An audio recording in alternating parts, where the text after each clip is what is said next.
Pertanyaannya, apa ciri-ciri orang yang telah berhasil bertemu dengan Allah itu, Gus? Terus yang kedua, dilihat dari sudut pandang perilaku sehari-hari. Dan yang kedua, apa manfaat yang bisa kita rasakan di dunia ini atau sampai di akhirat nanti kalau kita berhasil bertemu dengan Allah. Selanjutnya, tujuan kita beragama atau Allah menurunkan agama ke dunia ini adalah agar kita memiliki akhlak yang baik sesuai dengan hadis Nabi, innamal bu'istu liutamima makarimal akhlak. Lalu apa yang diprioritaskan lebih dulu, Gus? Kita menyibukkan diri untuk bertemu dengan Allah walaupun akhlak kita masih tergolong kurang baik, atau kita melanggengkan perilaku atau berakhlak yang baik untuk perkara bertemu dengan Allah itu ikut air mengalir, ikut ridhonya Allah gitu. Terus selanjutnya di dalam sebuah kitab saya menemukan keterangan yang berbunyi demikian, man aksana man asa'ahu, wong api iku wong sing iso ngapii wong elek. Nah, kelihatannya sepele tapi ini berat, Gus. Kita yang mempunyai niatan baik namun didolimi terus kita diam saja, itu juga sangat berat. Padahal Allah juga sudah menjelaskan dengan dasar innallaha thayyibuna ala thayyib, sesungguhnya Allah itu baik dan menyukai perkara yang baik. Tapi mengapa orang yang berbuat zalim kepada kita yang menuju kepada kebaikan itu kok dibiarkan? Saya termasuk yang sering mengikuti channel Ponpes Jaya Baru di channel YouTube. Yang saya tanyakan pada kesempatan kali ini tentang persepsi ketuhanan. Di dalam suatu episode itu Gus Muglason pernah menjelaskan bagaimana sih Allah itu, atau sing ya opo sih Allah itu. Dijelaskan oleh Gus Muglason bahwa jarak antara keramik dengan atap ini yaitu Allah, atau jarak saya bicara dengan Gus Muglason ini yaitu Allah. Secara logika ini benar. Allah adalah zat yang maha segala-galanya, maha kuasa segala-galanya. Sebesar matahari pun yang di luarnya itu juga termasuk yang lebih besar. Secara logika pula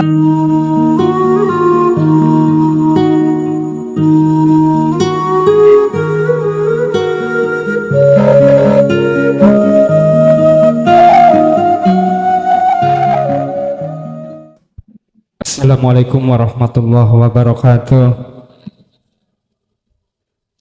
Ngapunten Gus, badhe nyuwun tanglet. Niku teng ayate Allah kan anten ingkang artinipun sakabehe makhluk ingkang melata teng bumi niku rezekine sampun dijamin Gusti Allah. Namung banyak tiyang niku ingkang beranggapan menawi mboten kerja utawi menawi di PHK saking penggawean terus sanjang aku nek ora kerja ora mangan, piye nasibku niki. Terus pun dicarai meyakinkan bahwa sedaya makhluk melata niku rezekine sampun dicukupi kali Gusti Allah. Matur suwun Gus, kula akhiri wassalamualaikum warahmatullahi wabarakatuh. Waalaikumsalam warahmatullahi wabarakatuh. Sebelum kami menjawab tersebut atas pertanyaan panjenengan, perlu kudu digarisbawahi, dipahami dua hal. Pertama, yang namanya hablum minan nas yang sering disebut akhlak istimaiyah dan hablum minallah, hubungan langsung pada Allah yang disebut akhlak ilahiyah. Niki harus kita pahami dulu. Apa hablum minan nas itu? itulah hubungan sesama manusia, artinya tidak menyangkut Tuhan sama sekali. Itulah yang sering kita lakukan sistem di dalam makom am. Makom di mana dikedepankan kita secara dalil akli, munculnya sebab akibat. Sehingga di situ di dalam hukum itu mewajibkan kita sebagai manusia untuk berikhtiar. Dalile nggih wonten. Aku tidak akan merubah sebuah nasib kaum jikalau kaum itu tidak mau merubah nasibnya sendiri. Ini kan ada dua keterkaitan. Wis, berarti wajib hukumi menungso iku ikhtiar, usaha untuk menjawab itu. Yang kedua, hablum minallah. Ini enggak ada kaitannya sekali dengan urusan manusia. Langsung hubungannya datang Allah. Artinya apa? Ini tidak menyangkut masalah apa yang ada saya katakan tadi di dalam teori syariah. Ini karena makomnya ada nih makom khos atau khawasul khawas. Makom di mana hati sudah lepas dari belenggunya nafsu. Itu mengatakan begini. Heta sakliyane Allah yang disebut makhluk sifatnya kan gak iso opo-opo. Allahu khalaqakum wa ma ta'malun. Apa gerakan yang terjadi pada diri makhluk semuanya itu sebetulnya ada yang menggerakkan, yaitu Gusti Allah. Sadarlah kita di sini. Sadar. Kalau kita sadar di sini, maka apa yang namanya rizki iku wis dikodok Allah. Kapan ngodoknya? Qabla zamani azali, sebelum datangnya zaman azali, zaman sebelum jenengan ada, itu sudah ada. Ini sudah ada. Terus bagaimana hubungannya dengan ketika saat kita di makom am tadi? Kalau tidak kerja mangan opo, lah ngoten nggih? Kalau nggak usaha makan opo? Secara akal benar. Secara akal nggak salah. Secara syariat nggak salah, bahkan itu diwajibkan. Tapi secara nakli atau secara ruhaniyah, hukum-hukum yang ada di hakikat makrifat, tadi dikatakan menungso iku sifate la haula walaku kuwata. Dia menepis, nggak ada hubungannya sebabnya kita itu ikhtiar usaha terus datangnya kodok, nggak mungkin. Bahkan di dalam salah satu makalah Ibnu Athaillah dalam kitab Hikam mengatakan doa itu, permohonan, ikhtiar, usaha itu nggak ada kaitannya sebab munculnya peparingi Allah, nggak ada. Kok bisa? Karena yang namanya kodok, ketetapan, peparing iku tekoni luwih dhisik lebih dahulu daripada datangnya ikhtiar atau usaha. Iki prinsipnya wong sing khos iku wonten-wonten. Makane nek wong loro iki ketemu mesti tabrakan. Mesti tabrakan. Terus piye amre gak tabrakan nanti. Laksana gini, Pak. Apa mungkin ana bapak iku sebab tekone anak? Halo, kan ngoten mungkin. Karena bapak itu datangnya lebih dahulu daripada anak. Mestine bapak itulah yang menyebabkan tekone anak. Kodok iki sebab tekone ikhtiar iku, Pak. Tekone doa, permohonan, ikhtiar, usaha sebab kodok. Sebab kodok itu sudah Allah tetapkan di zaman azali. Bagaimana mungkin perkara anyar iku sing ndadekno sebabe perkara lawas? Gak mungkin. Makane pondok kula tulisi apa kok Kak baru jaya. Kok tak walik jaya baru. Jare sing ngembang-ngembang iku Gus munu PO base. Jaya kan sifatnya Allah. Qadim sama dengan qadim. Artinya saya harus mendahulukan pemahaman ilmu tauhid. Iki ilmu sing tekoni luwih dhisik. Lah, baru perkara baru anyat ya ilmu syariah. Makanya saya melihat kondisi anak-anak kita, Pak. Kami digerakkan untuk mendirikan pondok salaf yang berbasis pendidikan tauhid mulai sejak dini. Ini kami sudah siapkan fasilitas untuk anak ibtidak, sanawi, aliyah. Sing wis tuwek ya wis ana ngene tuwek kono. Ya dah. Ini rencana kami akan mendirikan pondok salaf yang berbasis pendidikan tauhid mulai sejak dini. Kan anak segini misalnya tauhidnya tidak seperti panjenengan. Jadi ada la ilaha illallah. Nanti kalau masuk sanawi la ilaha illallah anta wa ana. Jadi ketika saat keluar SMA dia siap menghadapi kehidupan yang model loboai. Tapi tetap di dalam tarbiyah itu kurikulum saya juga memakai kurikulum syariah. Nahwu sorofi nggih kedah kula ajarke fikih, hadise, Qur'ane nggih tetep.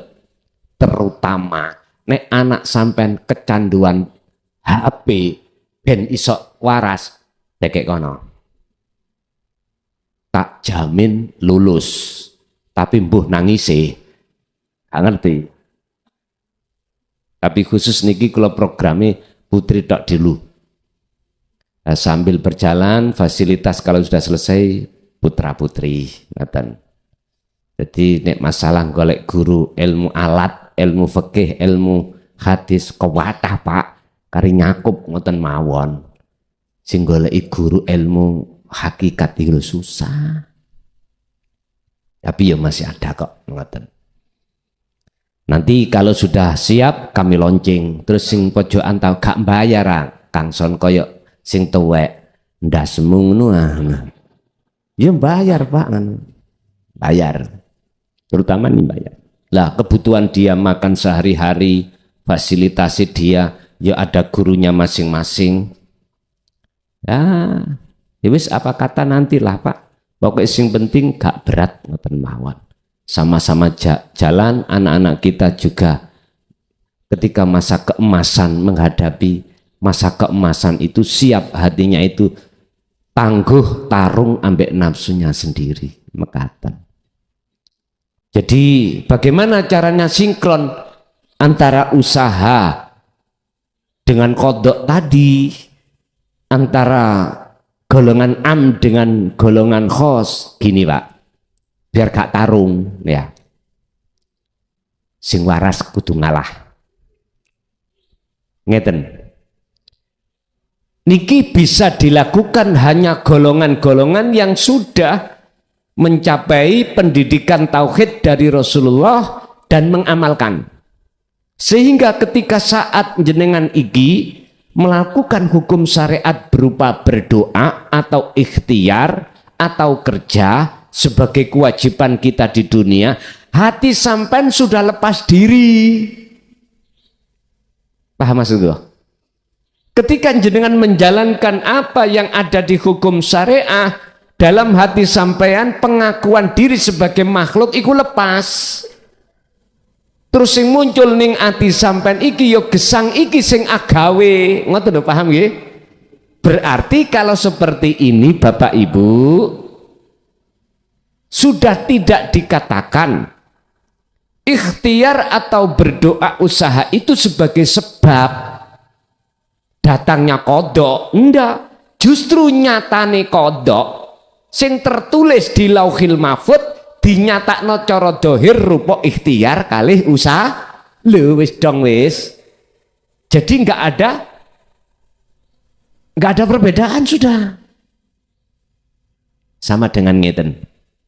Iki HP, Pak. HP. Ning jero HP niki wonten memori. Lah memori niku ana memori ku Lauhil Mahfuz zaman azali. Wonten data wong wedok utawa tulisan apa ngoten ya. Lah ketika belum didohirno lah gak ketok mboten ketinggal. Kalau sistemnya sudah kita tombol tes tak buka garwa kula dhewe mawon. Lu berarti betul kono gambar wong wedok liya kata. Biasa. Muncul teng mriki, Pak. Tes. Gitu. Mau nih mboten muncul. Ketika mboten muncul, itu berarti tulisan kodok di Lauhil Mahfuz di zaman azali. Terus ketika muncul ngeten iki, wis gak ono bedane. Paham maksud kula? Jenengan kepingin ngertos kun fayakun, yo ngeten iki maksudnya. Selisih sak rambut pun mboten saged. Jadi kun fayakune Allah itu antara kodok kudrat iradah iku mboten selisih. Kekarepan apa ning ati sampean itu mesti cocok ambek nyatane kekarepan. Contoh, jenengan wau sebelum berangkat ngaji di sini di rumah itu ada kodok yang berupa kehendak. Oh iya, iki cuma lagi wayahe ngaji rutinan di Gresik. Di beton. Akhirnya hati sampean ana kepinginan. Ya kepinginan itu kodok. Suatu ketetapan yang sudah Allah tulis. Lah nyatane tok kodok disebut takdir. Ya iki. Akhirnya mboten nanten usaha. Nama usaha ikhtiar enggak ada. Berarti nyatane hakikat itu adalah makrifat. Sekarang kalau sudah sampai di sini, maka antara kodok dengan qadar sudah nggak ada bedanya. Lalu diem akhirnya, tinggal menikmati. Kun dadiyo siro, itu berarti kata perintah, berarti si ono jero. Gambar yang tersimpan di dalam memori. Lah ketika yang diperintahkan tadi untuk wujud fayakun namanya, maka nyatane gambar sing kula buka niki wau. Oh iya. Sampai nek ndelok ning memori ya ketok memorine tok. Endi sih gambare mboten muncul. Wong namanya kodok, ya toh? Ya dereng lah, Pak. Lah nyatane kodok disebut takdir, nyatane karep diwujudi karep ya takdir iki, qadar niki. Lah qadar itu kebanyakan diterjemahkan oleh golongan kita waktu ada di syariat sebagai sebab. Artinya apa? Doa, ikhtiar, usaha nyebabno Allah peparing. Lah ngoten nggih? Mangkane ana dalile kan ud'uni astajib lakum.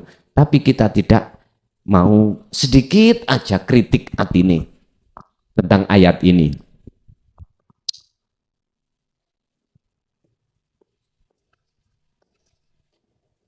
Ud'uni niki, Pak. Di situ ada ya mutakalim menunjukkan ya hadiah kepada Allah. Ya pengesaan pada Allah. Bumi yang tutupi mencela nanti manges. Kita yang ada di itu tidak tahu ada syarat yang disembunyikan. Apa syaratnya? Jikalau kau betul-betul mintanya menghadap terhadap diriku Allah, itu mutakalimnya. Maka astajib, itu jawabannya. Maka tak sembadani. Kebanyakan kita, ati iku arep-arep barangi sing teko. Lah ngoten nggih. Bukan sing duwe barang. Kebanyakan kita gitu. Ya mboten saged kita metuki nang terhadap yang punya. Karena ketutup ambek perkara barangi mangopen. Itulah namanya hati yang terhijabi, Pak. Mboten saged. Mestinya orang minta itu wajib ketemu yang memiliki dulu. Pak D minta peleme nggih, mestine gitu. Gak langsung ogrok-ogrok wite ngambil. Liru, Pak. Nek iku jenenge maling. Njaluk sak glangsing digonang pasar pisan. Njaluk iku situk loro, ge tombo kudu arep. Njaluk enggo glangsing baku pisan. Ayo. Bapak Ibu, inilah yang sering tidak kita sadari. Berdoa tapi hati kita jauh dari Allah sebagai sang pemilik. Bapak Ibu hadirin, iso sinkron. Walaupun secara lahiriah jenengan iki disebut golongan orang ikhtiar usaha kerja dan sebagainya, tapi hati sampean harus mengosongkan pengakuan diri kita yang bisa melakukan. Ingat, semuanya itu sumbernya saking urip Allah Subhanahu wa ta'ala. Lanjut. Assalamualaikum warahmatullahi wabarakatuh. Kalau jamaah saking cermikus badhe tanggel.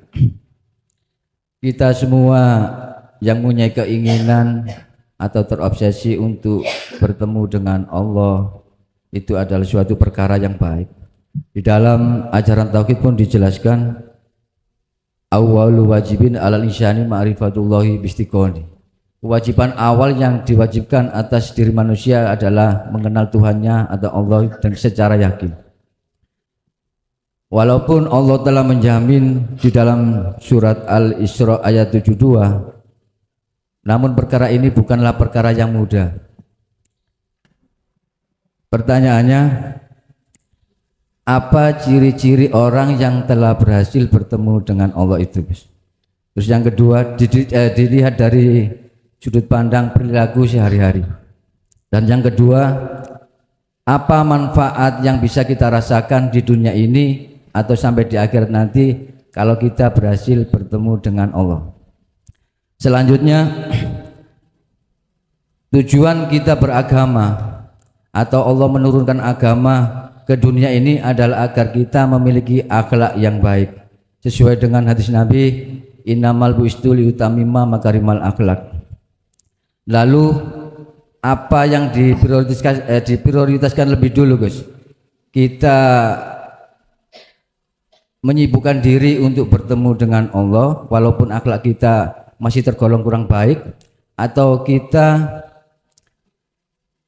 melanggengkan perilaku atau berakhlak yang baik untuk perkara bertemu dengan Allah itu ikut air mengalir, ikut apa ridhonya Allah gitu.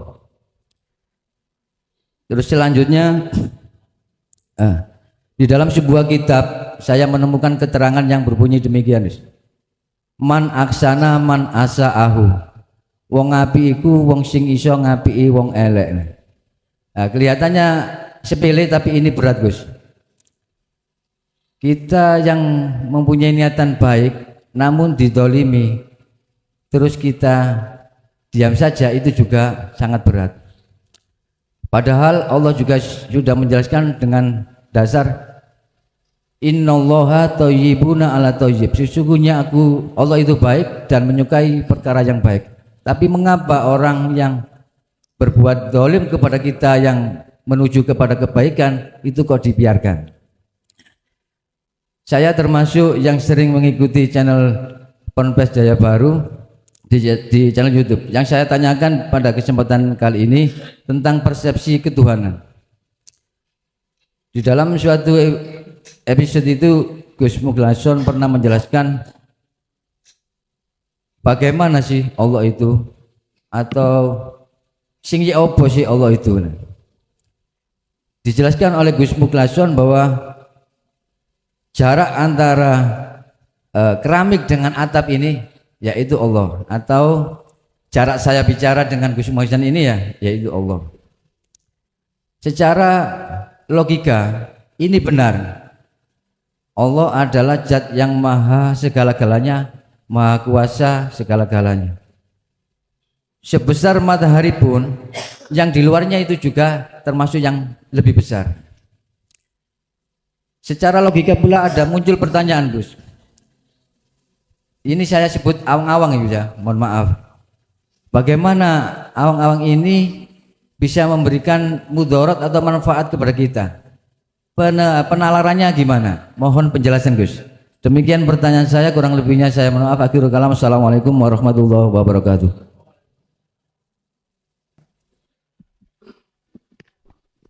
Satu, dua, tiga, empat, lima, enam, tujuh, borongan. Berapa, Pak? Boleh kita bertanya terkait apapun yang ada kaitannya dengan baqaikul asrar, sepanjang kita enggak hanya mendapatkan nur tauhid aja, kita harus betul-betul mau menjalankan. Sebab sepandai apapun kita tentang ilmu tauhid, sepaham gudangan apapun, tapi kalau hati tidak mau praktek, itu namanya percum lan tak bergun. Jari DPR ngomong ini, itu omon lagi viral bahasa omon-omon ini. Rasulullah juga menegaskan al ilmu bila amalin kasajarin bila samarin. Laksana seperti pohon yang tidak berbuah. Itu cara ilmu nggak iso manfaat. Makanya yang kami takutkan itu di situ. Sebab ada Pak Makola yang mengatakan bahkan di dalam hikam, gak boleh jawab pertanyaan dari orang lain yang bersifatkan rahasianya Allah. Tapi tak terak. Karena saya tidak memakai tafsir yang dimaksud di situ. Tafsir kula niku sederhana. Lah iya. Wong asale ngerti iku ya disebut gak ngerti. Terus iso ngerti ono prosesi taklim dulu, pembelajaran. Berarti nek pembelajaran ada yang menerangkan, ada sesuatu yang diterangkan, ada yang mendengar. Dengan sistem seperti inilah yang kami jadikan sebagai, mohon maaf, prinsip saya sampai detik ini. Mengapa saya berani membuka tentang baqaikul asrar di tengah-tengah umum, tidak secara khusus aja, yaitu. Tapi resikone ya sampeyan ro dhewe. Sampeyan durung ngerti nang WA kula. Nomor kula sing kula masukkan di deskripsi channel YouTube. Ayo, sing gak seneng kula diceluk babi, Pak. Celuk anjing lah. Kula mek ngeten tok. Si luwung anjing ngerti tuane. Lah ngono to? Kula ngoten tok mawon. Yang kedua, maklum memang durung paham mesti ngoten. Pun berkenaan dengan beberapa pertanyaan. Pertanyaan pertama tentang masalah ciri daripada orang yang sudah kenal Tuhannya bagaimana. Man 'arafa nafsah faqad 'arafa rabbah. Kita nggak bicara syarat apa yang bisa untuk kenal Allah, enggak. Kita bicara ciri. Pertama adalah dia harus sudah mengenal dirinya. Duh, itu ya apa? Bukan diri fisik niki. Bukan. Kalau diri fisik ini kita makhluk. Maksudnya diri nafsihi itu siapa? Keakuan diri loh, Pak. Keakuan diri. ya hidup dalam diri jenengan ini. Makanya mengapa fakot ngarofa robah. Kalau kau sudah kenal dirimu, maka kau betul-betul akan kenal Tuhanmu. Jadi dua makalah ini saling berkaitan. Ternyata yang dimaksud diri di situ adalah hidup dalam diri. Artinya, nek dipilah-pilah diri makhluk, iku gak ono, gak ada yang ono diri Allah. Jelas gak? Ini tanda pertama. Kalau kita tanya tanda-tanda yang di luar bagaimana? Karakter, Pak. Kita akan berbicara tentang sifat. Yang tadinya sampean kali kula niki dereng kenal iku, ati sampean kali kula niki mesti nek ngadepi perkara apa wae, mesti iman yang ada dalam hati kita makhluk. Apa yang ada di dalam dada kita, aku nih makhluk. Iku wis mesti.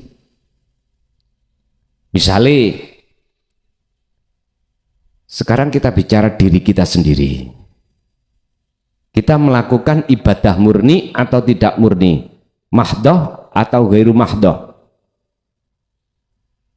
Tanda-tanda kalau kita itu dikatakan sudah sampai kenal Allah Tuhannya wujudi, mongko jenengan ning dodo iki muncul bukan aku makhluk.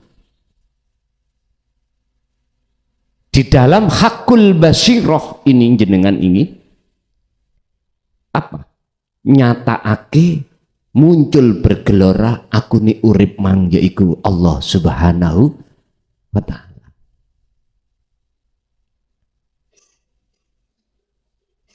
Sehingga dengan begitu tatkala ketika saat teman dekat kita, tetangga kita punya dapat rezeki, ati iku syukur. Mboten hasud. Melihat orang yang membenci kita, kita nggak benci. Itu salah satu karakter. Dan semuanya itu ya wonten tingkatan-tingkatan tersendiri, Pak. Makanya di dalam masalah orang yang sudah kenal Allah kan ada 3. Fana, kamil, bako. Nah ini. Jadi ono kenali ku mau isih dilut. Akeh ngaliye. Ono sing kenal iku selalu apa? Dia iku akeh ketemune. Gak ketemu nih gur sedikit, ono sing ada yang ketemu terus, gak tahu pisah, yuk ada. Niki mas tingkatannya dewi-dewi. Yang paling mendasar bisa kita lihat dari beberapa sifat. Secara dohir, dia ya penyabar, yes gampang ridho, gampang ikhlas. Sekalipun perkara yang dihadapi mang perkara tidak nggak enak. Niki kalau kita ingin tahu ciri dari luar, kalau ciri dari dalam mudah sekali. Hanya satu sing kudu sampean pilih. Dalam hati sampean ing jero dodo iki mang muncul aku Allah apa aku makhluk. Hanya itu. Bon, 1. Nomor 2, masalah manfaat. Manfaat apakah yang bisa kita terima ketika saat mohon maaf dinu tauhid itu kita terima? Sekarang jenengan yang bisa membedakan bagaimana keadaan hati jenengan sebelum kita itu dikenalkan Allah tentang ajaran ini, dan setelahnya terus kita melakukan hati ini dengan berzikir, bagaimana? Sing jelas mesti ono perbedaan. Yang tadinya kita kemrungsung Pak, ati nang babakan sakliyane Gusti Allah, kalau sekarang kebalikannya. Surat Ar-Ra'd ayat 28 Allah katakan alladzina amanu wa tatma'innu qulubuhum bidzikrillah. Antenge ati, damene ati, ayeme ati, ukurannya itu tidak karena istri cantik, ya, dunya brono ukeh, bukan. Apa ukurannya? Bidzikrillah. Karena dia takun untuk selalu ingat pada Allah. Yang ku maksud dzikir, ingat iki sadar lewat pangrasa yen sejatine kabeh perkara apa sing muncul dan timbul dalam seluruh makhluk, ati iki lho bisa ngraosake kehadiran Allah. Walaupun belum ketemu lho niki, iki disebut maqam muraqabah. Niku manfaatnya. Jadi kalau kita melihat dari makalah insyaallah 87 kitab hikam itu, jikalau kau sudah merasakan manis dan nikmatnya beribadah, itu tertanda ibadahmu itu diterima oleh Allah. Nah, manis dan nikmatnya ibadah itu di saat jenengan beribadah, hati iku khudur menyang Gusti Allah. Jenengan piyambak yang sangat beda. Yang nomor 3, apa maksud dan tujuan terkait agama yang bertauhid ini diturunkan di dunia?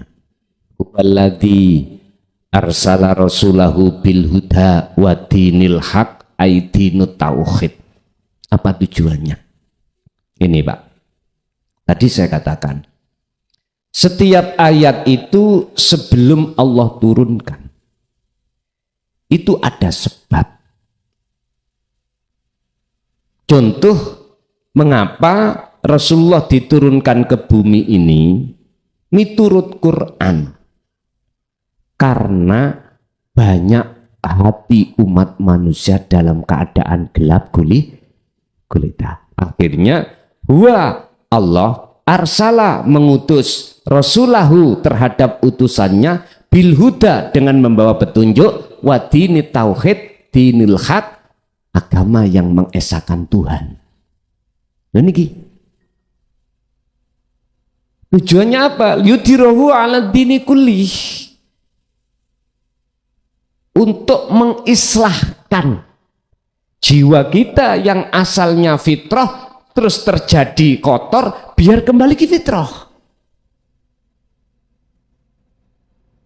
Cara bahasa kita agama Islam, yang asalnya Islam kita asal-asalan, ngapunten kan kata asal-asalan iki apa? Pokoke imtithalul awamir wajtinabun nawahi. Pokoke meninggalkan larangan dan menjalankan perintah, tapi tidak melihat kondisi hati ini jauh dari Allah. Biar enggak seperti itu. Nah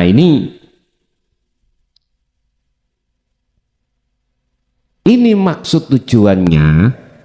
Oleh karena keadaan hati kita terbelenggu oleh nafsu dan kita perbuatan hati selalu menyekutukan Allah, biar enggak seperti itu diturunkanlah utusannya. Dalam hadis dikatakan innama bu'ithtu liutammimma makarimal hati, akhlak loro nyempurnaake akhlak. Berarti nek bahasane nyempurnaake akhlak manusia pada saat itu belum sempurna.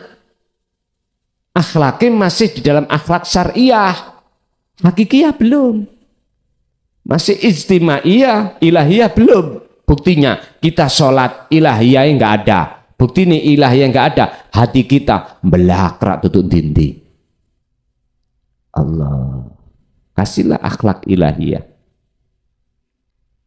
Berarti dinut tauhid wajib kita pelajari.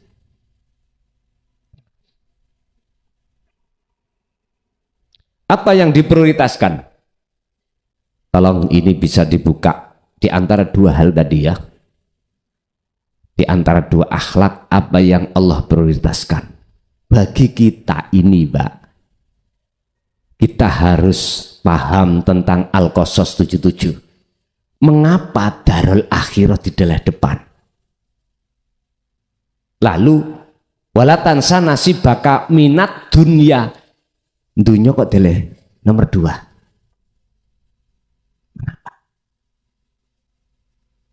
Itu tidak jauh berbeda dengan lagu kebangsaan kita, kemerdekaan. Mengapa harus membangun jiwa dulu? Zaman sesepuh dulu kok tidak bangunlah badannya, bangunlah jiwanya, kok gak ngunu?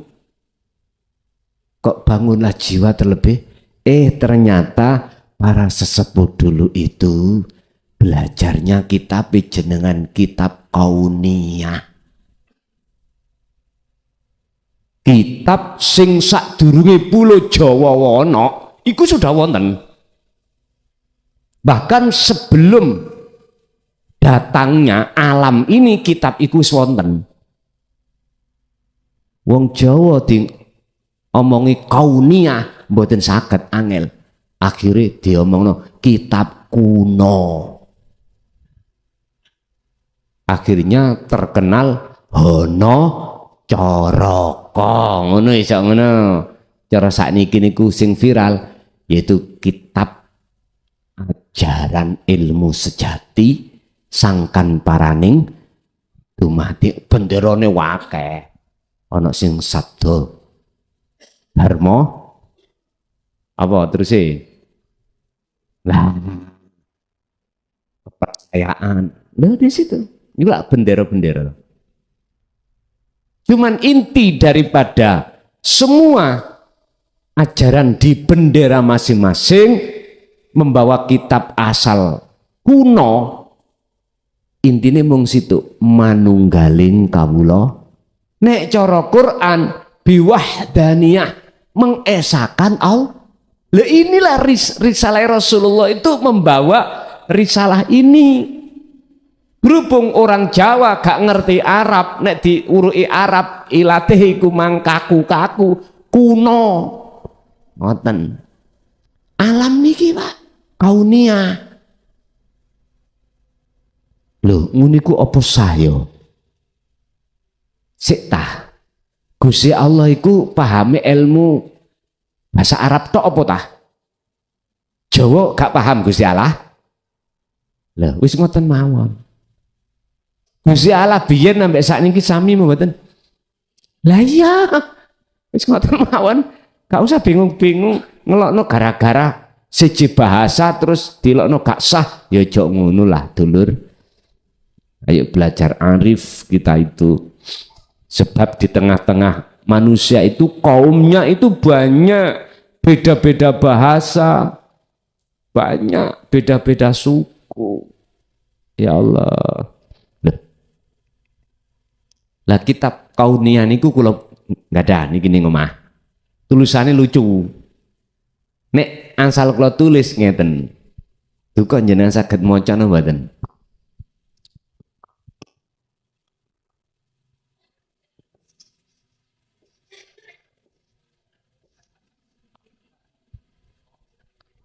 Iku jare yoga kula bi iku cacing jare ngono.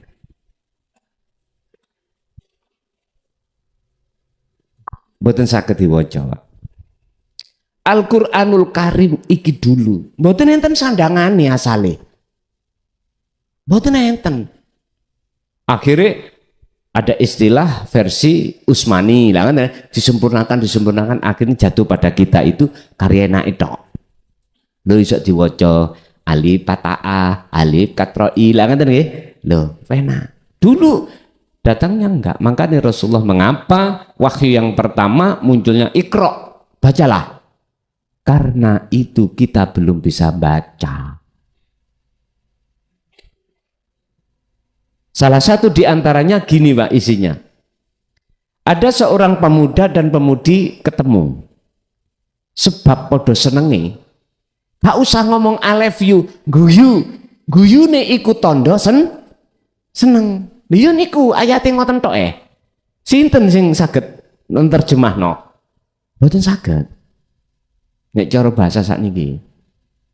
Nah, makanya yes, mohon maaf apapun resikonya nanti akan kami tanggung. Dipaksakan saya untuk menulis kauniyah ini dengan bahasa yang sekarang. Ibarat sebelum Al-Qur'anul Karim itu ada wahyu Allah sing terjaga atas keasliannya, yang keasliannya itu disebut Al-Qur'anul Qadim.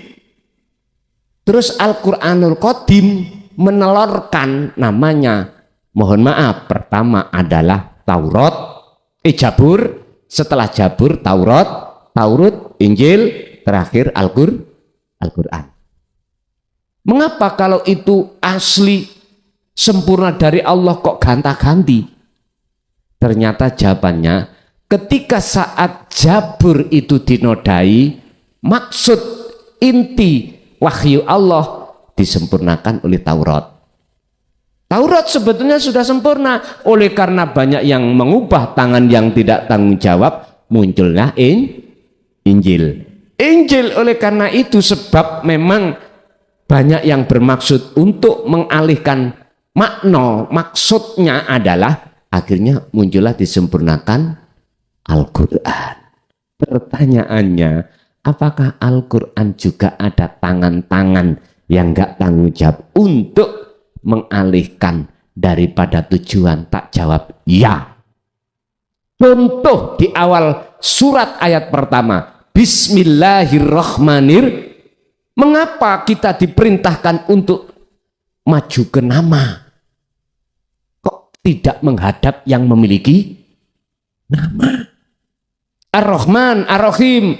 Mengapa kita itu diperintahkan untuk menghadap kepada sifat, tidak kepada mausufnya yang disifati?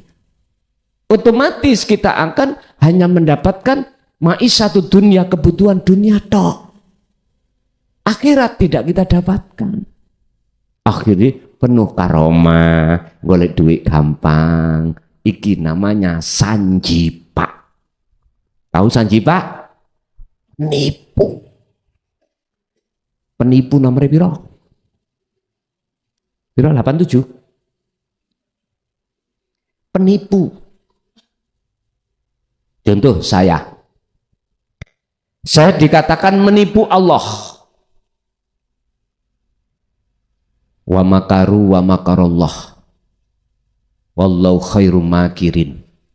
Saya tidak sadar kalau Allah nipu ditambah jos terhadapku. Ngeten contoh. Lewat ilmu ini yang telah Allah berikan ning jero dodoku iku tak akoni ilmuku. Terus tak sampaikan terhadap jenengan. Saya tidak bicara masalah bisaroh, tidak bicara masalah bayarane. Enggak pernah bicara seperti itu. Tapi di dalam hatiku ada pengakuan bahwasanya ilmu adalah ilmuku. Terus mengukuhkan terhadap jenengan, kuwi kudu sadar sing ngajarno iki isok sing ngajarno aku. Loh iki berarti aku nipu Gusti. Wis. Gak ngomong masalah duit padahal. Apa maneh ngomong masalah bisaroh. Lah ngoten nggih.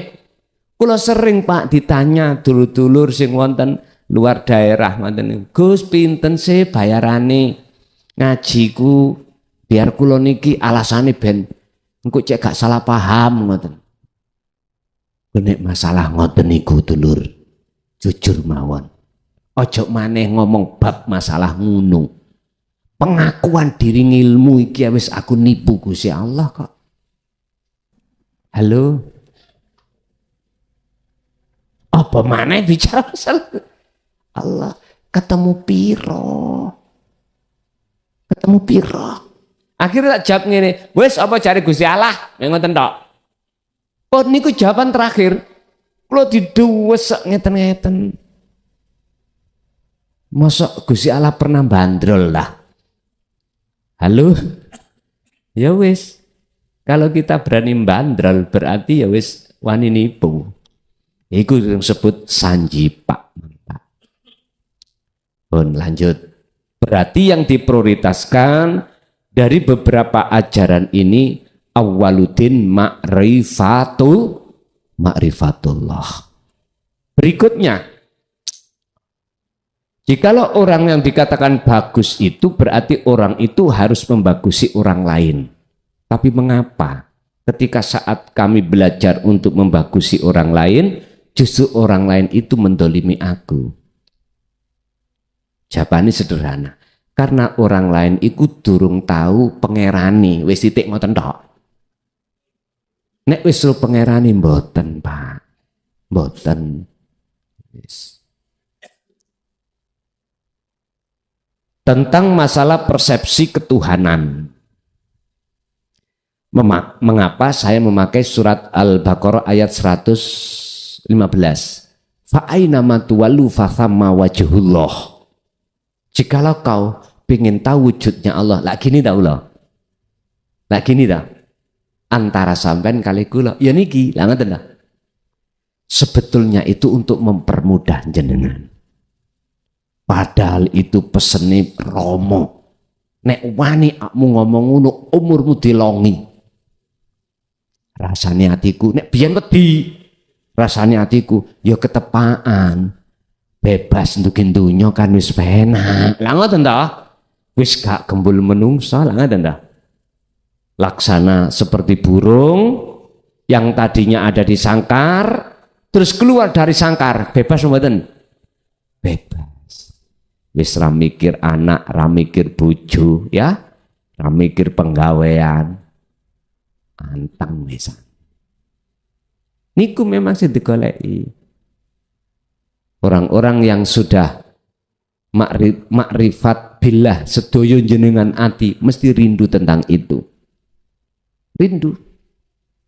Bukan takut, malah rindu. Beda zaman sampean kali kula ada di Am. Yang paling ditakuti adalah kematian. Sebab apa? Eling-eling bojone si ayu. Si nom. Eling-eling sampean masih banyak pertimbangan enak intunya padahal itu Pak fi sudurin nas alladzi yuwaswisu fi sudur iku bisikan tiupan nafsu. Akhirnya kita lalai pada Allah. Lanjut. Apa manfaat dan mudaratnya terkait masalah seseorang ini? Mohon maaf, saya sendiri aja lah. Apa manfaatnya kami menyampaikan tentang teori sangkan paraning dumati atau teori innalillahi wa inna ilaihi yang tujuannya adalah ma'rifatullah. Apa maksud dan tujuan? Manfaatnya saya apa? Nggih ngapunten Kang Kata. Tak kembalikan pada diri saya aja. Bijak dari satu ayat yang Allah katakan wama arsalnaka illa mubasysyiran wa nadhiran wa qala aidan illa rahmatan lil alamin. Ayat yang pertama, Muhammad kuwi diutus tak utus nang dunya iku hanyalah illa mubasysyiran, memberikan peringatan, memberikan kabar baik. Mubasyiran ini peringatan, kabar baik. Sinten berarti siapa yang dikabar baiknya? Orang yang beriman. Wanadhiron sebagai peringatan. Lah peringatan ini larinya mukhatabnya kemana? Orang yang tidak percaya.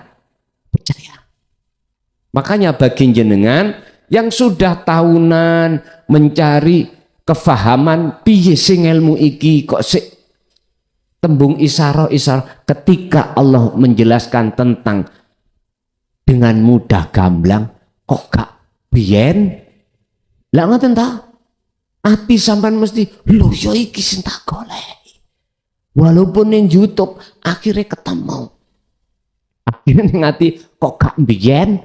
Ya. Jadi Muhammad itu tidak ada maksud dan tujuan untuk memaksakan kehendak supaya umat mengikuti ajaran ini. Enggak. Mboten, Pak. Umat itu punya hak masing-masing. Boleh menolak, boleh menerima. Makanya ayatnya mubasyirau wa nadhiron. Bisa menerima dan menolak. Yang menerima berarti kabar baik, yang menolak berarti peringatan. Mat awakmu iku gur kuwi tok. Nggak boleh nyalahno Kanjeng Nabi Muhammad itu terhadap mereka yang menolak, nggak boleh. Sehingga sampai detik ini kami bisa bertahan untuk menyampaikan, belajar untuk bisa menerima keadaan itu. Ingat Pak, saya katakan kami ini bukan untuk wong Islam tok loh ya. Saya untuk umat. Saya Buddha sudah, Hindu sudah mengundang saya. Sudah. Jadi suatu saat jikalau saya ini berdakwah di gereja, empun bingung sampean. Bisa jadi saya ini masuk di dalam kafe-kafe. Wah, sing mangku ini loh ya. Sampean pun bingung sampean. Karena ingat saya bukan hanya untuk panjenengan. Nah itu ayatnya mubasyirau wa nadhiron. Untuk semuanya. Walaupun itu sampean anggap musuh sampean, jangan pernah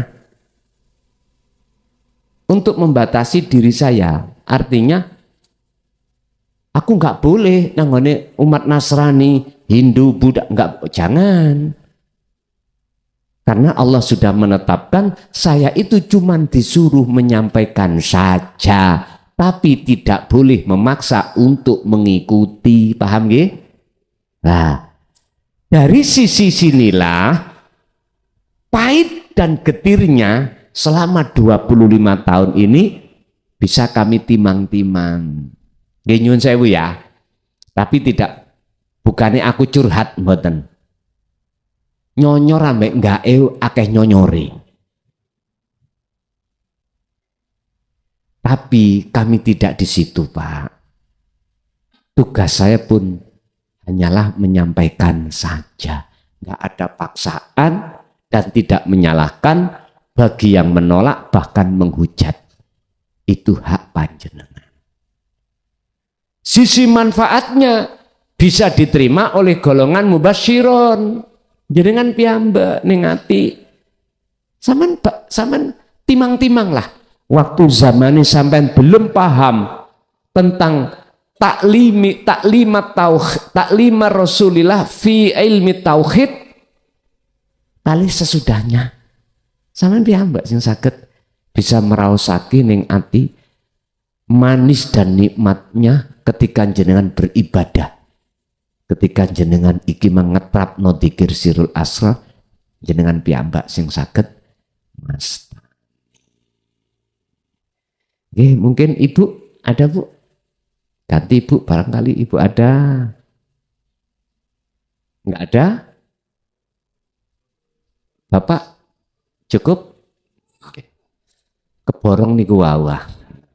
Pun ngaten mawon, monggo kita tutup dengan suratul Fatihah, di mana apa yang sudah Allah berikan pada kesempatan malam hari ini estu menambahkan nilai mutu ubudiyah kita terhadap Allah dan menjadikan anak putu kita nanti dijadikan Allah sebagai pengikut baginda Rasulullah kang setia. Lahumul Fatihah.